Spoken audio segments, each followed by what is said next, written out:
Hello and welcome to Play to You Your Best, an interview series that empowers us all to move, nourish, recover, and thrive in perimenopause and beyond. I have the beautiful Clarissa Kristjansson. Did I say your last name correctly? Well, that's okay. Kristjansson usually. Kristjansson. Well, I was like, is it Danish? No, it's Icelandic. My husband's from Reykjavik in Iceland. Oh my goodness, it's gorgeous. It's one of those really long, like last names when you read it. So it's perfect.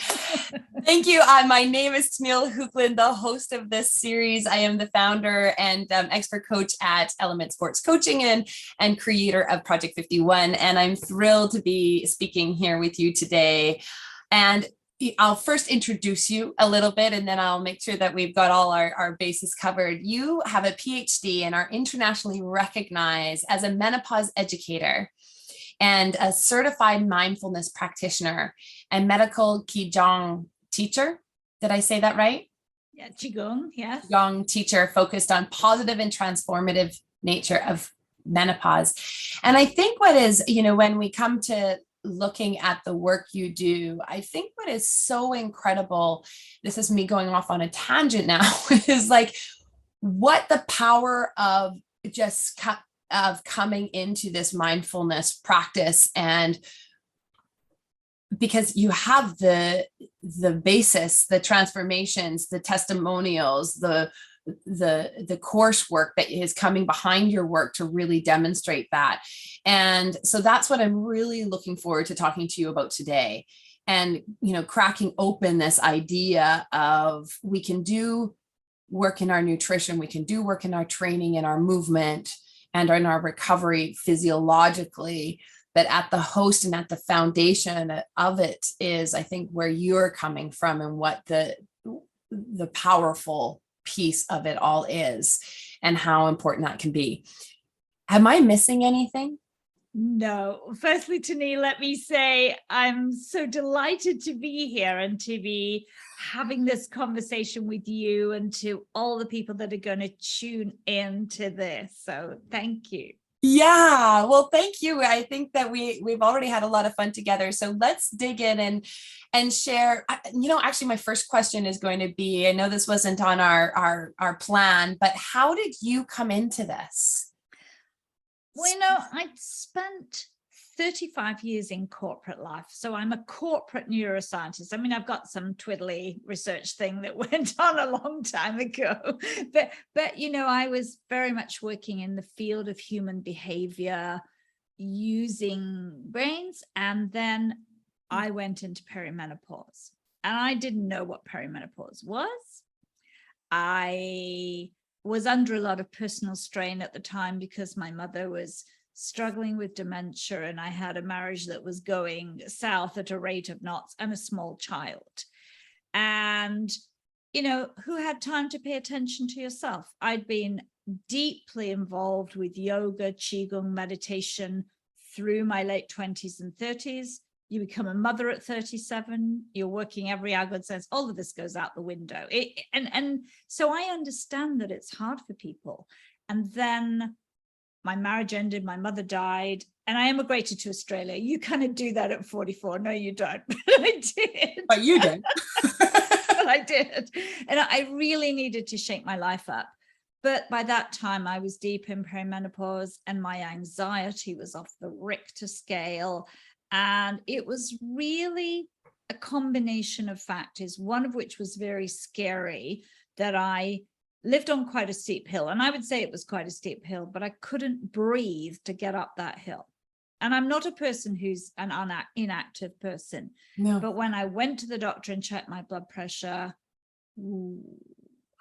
it was bad. He was brilliant. He did an ECG, he checked me out, he gave me medication, he said, you'll be on it for life. Well, that's not really quite true in the way that he put it there. He said, it'll just get worse and worse. Well, it didn't. But, I had to then reframe my life. I had to take control of my anxiety, which was where mindfulness came in. And I had to work with people like nutritionists and trainers to get my body into a different space. And so I had to go on the transformative journey. And when that was all over and I was out the other side and sitting back thinking, well, what do I want to do with my life now? My child has grown up.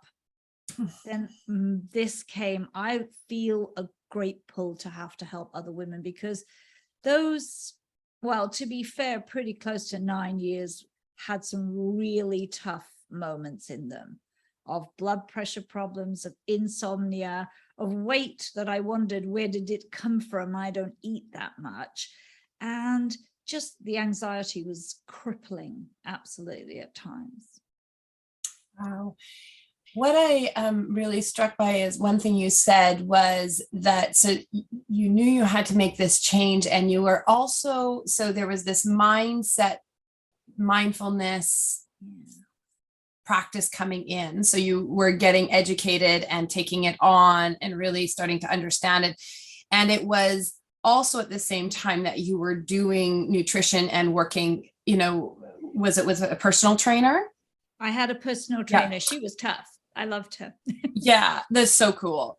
And so I think where we really align and what I'm interested in you speaking to is this integration of this mindfulness and coming into the body.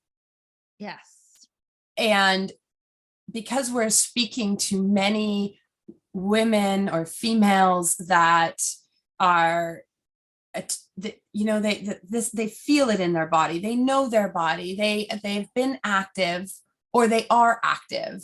And so this idea of feeling good in my bones, it just really resonates.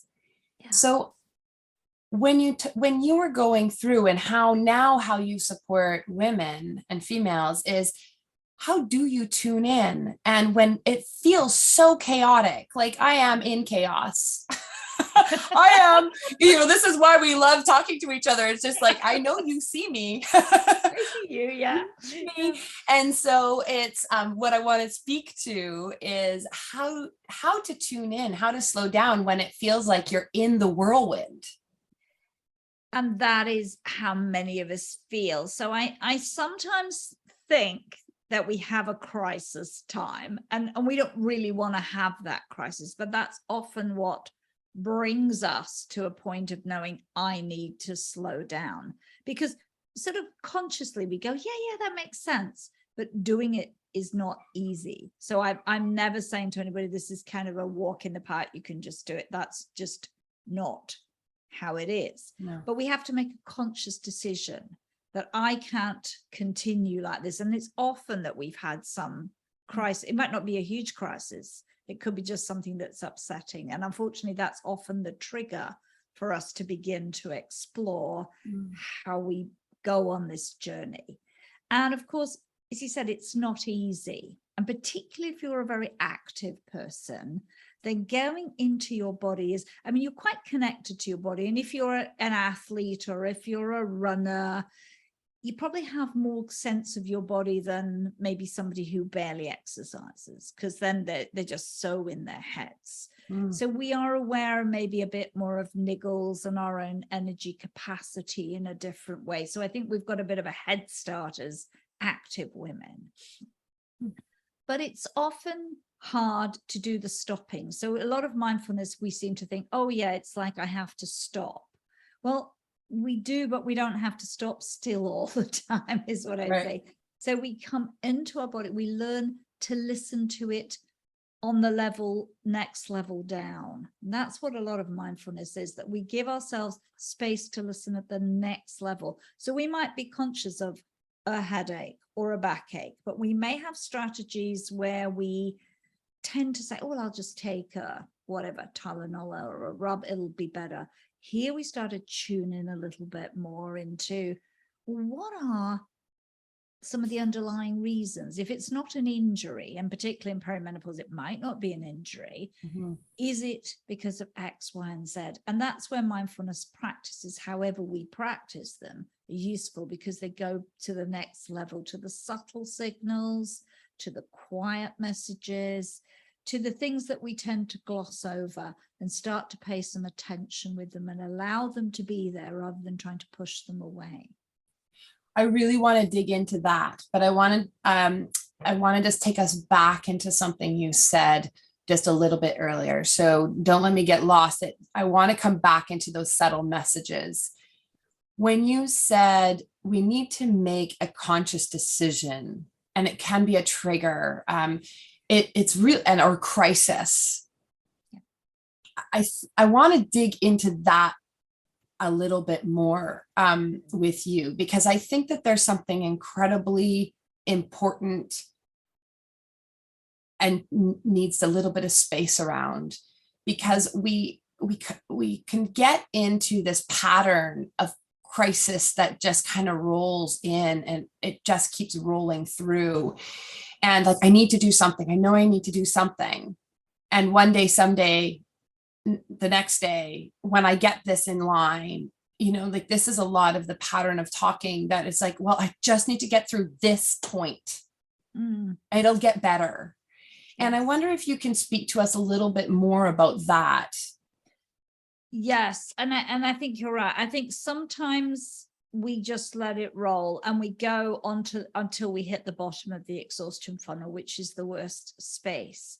And I think it's about creating space in our days to stop and listen. Even if we only give ourselves 15 minutes, we've all got 15 minutes. We spent 150 minutes probably on social. So just to put it in context, Yeah. But we have to give ourselves 15 minutes just to tune in and think, how do I feel? What's going on here? Where did I flow my energy today? One of the things I often do is to look at, just reflect on my day. Where did my energy go?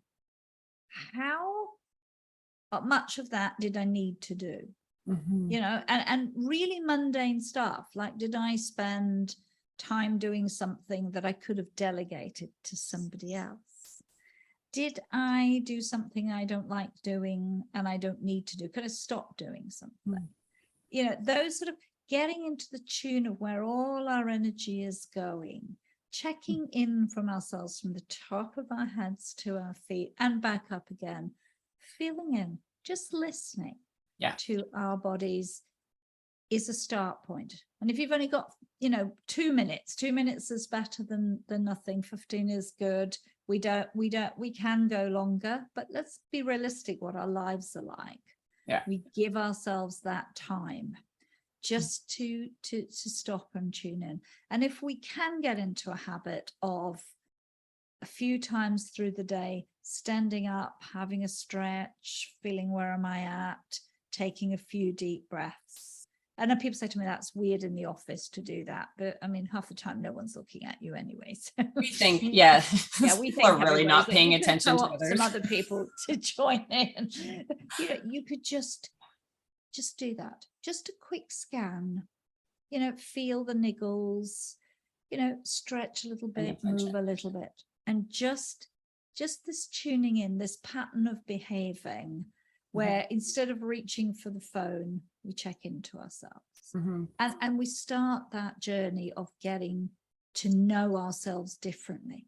Yeah, I love it how, and I do speak to this idea too in a bit of a different way, which that's why I'm so excited about what you're saying is, this understanding of energy. And I think of it again physiologically, because as a coach of sport and nutrition, I think of it like the energy to digest food, the energy it takes to, if we're spiking our insulin, the energy it takes to really, do the push and the pull of training. And you're talking, let's expand this idea, more, and thinking about like the check-in through your full body, and where is it that you're holding the tension, and where's that energy going if you're holding tension, and breath, and are you actually breathing fully? It's really beautiful. So let's move now back to that, the subtleties, the next level.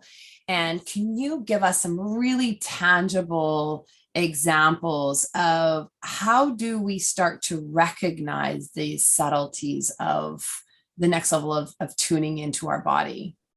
This is probably when being a little bit more still is good. And that's also where, if you don't like that, why Qigong is the practice I love so much. Right. Because you start through movement to get a sense of your own energy and where it doesn't flow. So a lot of Qigong is kind of lifting your arms up and down, but you're doing it with breath, with energy. This beautiful thing of when you have to relax to move, and so we take a pause, breathe, and we start to become aware of our own bodies, where we're stiff, where arms don't move as much as we'd like. Maybe we feel a niggle in a knee, but we're moving as we're doing it. And we start very slowly to just feel the energy of our own bodies. I mean, it's quite a phenomenal thing, but then we get in tune with our own body. And of course, practicing things like that is moving energy in the body to where it's in shifting places where it's stuck. And those things are very, very subtle. But then if you practice some of the movements and they look like nothing, I mean, as an athlete, you think, what is going on here? But then go out and take a walk or a run, you think, oh, I'm moving a little bit more freely. Yeah. Well, I love that. I love that last point, because that's what I was in my head. I was like, we go as athletes or people that are athletically inclined in exercise. It could be anything. It's point A to B. And even in time, even if you're on an indoor trainer or on a treadmill, you may not be actually making any progress from point A to B, but it's the time of point A to B. And here, this is a practice that is all about flow and movement. And I love how this is movement. We need to move our molecules to understand that movement doesn't mean point A to B in time or in space. Movement is the flow of our bodies and in motion. Yes. And to create that flow more and to appreciate that. Yes. And that very subtle and very slow movement is incredibly powerful. We go fast. In the West, we go fast. And then I had the opportunity to go to a Qigong school, a medical school in China. And I watched those students do their practice. They moved so slowly. And we were like, wow, even when we go slow, we're nowhere near what they are. And each movement, and when I teach, like I might teach something that has, and it looks like a flowing, but there are actually like 4 parts to maybe one small series. And you could do each of those parts for 5 minutes each on each side of the body. And for 40 minutes, you've only really done one exercise. But yeah, they're incredibly powerful because you're standing on points of your body that are where your muscles are. So your legs can feel quite tired, even though you've done nothing. You feel quite calm in your mind. And you've actually done things that are about maybe flexibility of the spine. I taught one this morning where you twist, and you twist quite far around. So you're working your spine, you're keeping flexible, and you've breathed slowly and rhythmically. You've done a whole host of things, but slowly in essentially one spot. Yeah. Well, and I think that it's interesting because it's, slow down to move fast. Like you said earlier, is like, man, do this. If you slow down and then go for your run and see the freedom you have. And I think you're absolutely right. We just need, like, I know, I'm talking personally. Okay. So if I just get this all done, then I'll have created the time. And the time just goes. Yes. I'm very conscious of this because this is the work that I do in my practice. So I'm aligned with you and entirely, but it's like catching yourself in that constantly. And there's a lot of work for that, to try to see that pattern of and way of living, and then saying, why am I, where's my energy? Why am I keep on doing this? Because you're giving it all away. And one of the, I would say to the people listening to this, one of the greatest gifts I got as I trained through my mindfulness and became a teacher was how much more time I gained in a day. Of course, I didn't gain in hours. No. but I suddenly felt that I had a lot more time. Part of it was because I wasn't thinking about all the things that have happened in the past and all the things that are going to in the future, and I was more present. But it was a sense that I was more in flow. And of course, that's what Qigong is about too. It's the flow of energy. Mindfulness is just being here in the here and now, in the flow of things and accepting those things. And that creates space that we don't have when we're on a constant conveyor belt. Mm-hmm. Our heads are everywhere but here. Oh, that's really powerful. So this idea of slowing down to move fast, it's like, I know I'm a little bit on that, and that's not your point at all. I get that. It's not like we don't all have the objective to move fast, but it's it's the idea of slowing down so we can be and do what we want to do in our life. Let me reframe that. And this is the self-care for which you're speaking to. Yes. So do you have anything, like, we really struggle, like even the word self-care for people is just like, yeah, I'll do that. I'll do that one day. Yeah. And where do you want people, or how do you want people to come into that idea a little bit differently? I think that we need to decouple self-care from this sense of buying things, doing things. I think there's a bit of that still left behind, that self-care is going on a retreat or doing something. A lot of it is a little bit about treating yourself like a friend. Mm-hmm. So it's a befriending of yourself. It's parenting yourself. Sometimes self-care, you do it when you most don't want to do it. Yeah.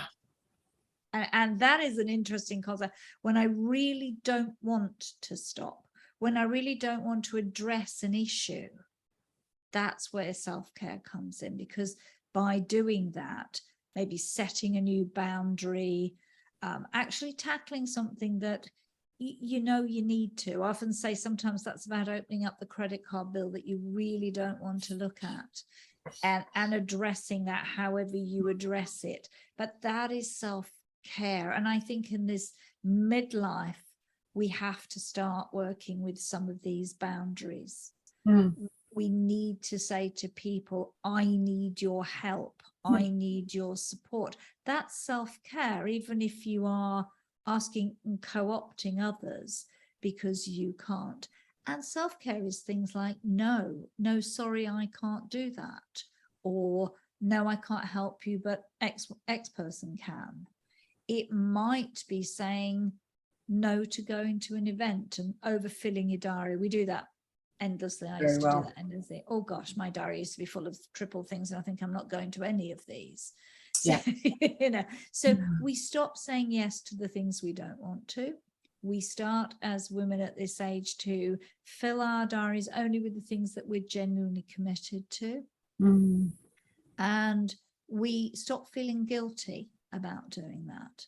We recognize that if your energy is low, you're low, and then everybody else that you care about and may need to care for at this stage is also going to have a flow-on effect. And that's kind of energy flowing negatively to them. But when you put yourself in the center, then, and you take care of yourself, however that looks, and that's a myriad of ways, from what you eat to how you rest to your boundaries and more, you gain more energy, more vitality. You're less resentful of things that you feel are imposed upon yourself. And then, suddenly life does flow, it becomes, and menopause is, I think, is a bit like a dance. There are times when it does flow and times when it feels stiff and awkward at best. But by putting yourself and parenting yourself in this way, you're giving yourself a fighting chance. Yeah. I love that. Give yourself a fighting chance. I think that one thing that is interesting is like, just to tie it back to how we started this conversation of like identifying the trigger or the crisis. And if we are hitting up against this resistance to self-care, just even the notion of it, or just don't ever do it, that's exactly going in deeper. That's our first clue that you are in crisis. Yes. If there's like this kind of like this, when you're being told, slow down. Like, I know, like I've heard my mom say, Tennille, you need to slow down. And I'm just like, I don't need to slow down. And that is the crisis point. Yes. Yes. And just take out a list, Tennille, and look on that list, on to-do list, and say, where am I on this list of to-dos that I've written for the day? So perfect. And you might be number 5 or 6 if you're lucky. Quite often you're just not on the list. Yeah. And I think this is where I do want, and I encourage all the listeners to share this with the younger people. Share, like, this is a summit for those in perimenopause and beyond, and it can be as early as 35 years old. And think of where you are now and how this conversation can help somebody that is, in not quite there, but coming into this time of their life that like perimenopause is going to swirl, and we can be like, we're receptive to it. If we can be receptive to learning from Clarissa, and really taking on, and, obviously I do this work with a lot of passion because there's something I realized that happened in my own life of many crises, and then my work is not done obviously on myself. and it never is. I mean, we still have to keep on coming into cycle. That's, one of my teachings, and we have to keep on coming in and say, oh, shoot, I'm doing it again. All right. So let me transition into saying, is there any actually points that you wanted to make that before we get into talking about your free gift and then my rapid fire questions? No, I think we've really had that. I hope people took away some key points about making time to check in when you hit that crisis, to actually acknowledge and step forward. And, self-care is, might not, bubble baths and stuff might not be your thing, but actually building boundaries might be, and they will serve you. And I had a wonderful conversation with someone, and she said, if you're not being a bit disagreeable when you're in menopause, then you're not a menopausal woman yet. Well, there you go. So we're allowing yourself to be exactly as you come.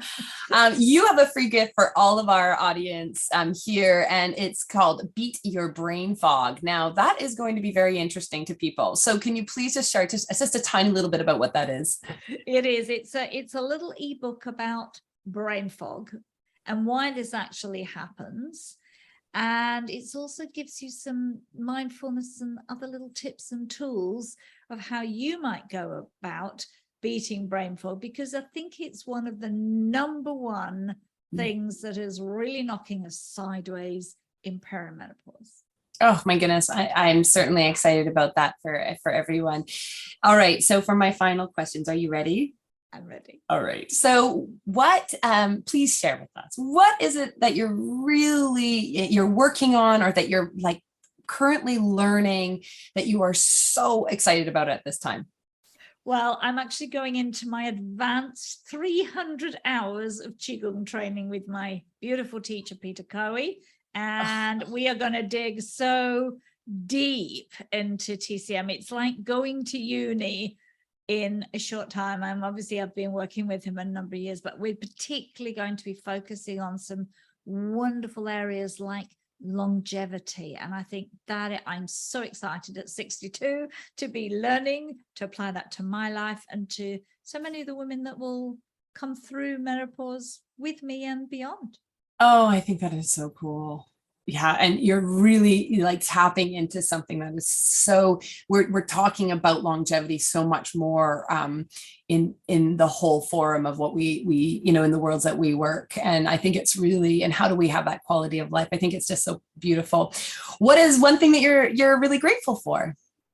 Do you know, I'm grateful for being here. I think that's what I am, that I wake up every day. I live in a beautiful rural place. I look out, it's just beautiful trees, and that I'm just grateful in a world that's really tough at the moment. I'm grateful to be just here where I live with a family around me. Oh, it's beautiful. And what is one principle that you live by? I'm a can-do. You can do. We have courage. I believe I can, and that I have. If I don't know, someone else knows, and they can help me. Oh, that's so perfect. Well, I have thoroughly enjoyed this conversation. Thank you so very much for joining us, and I'll leave you with the last word. Well, first of all, let me say thank you so much to Neil for inviting me. I've enjoyed our conversation immensely, and I hope I've added value to you out there and may inspired you through this time of life.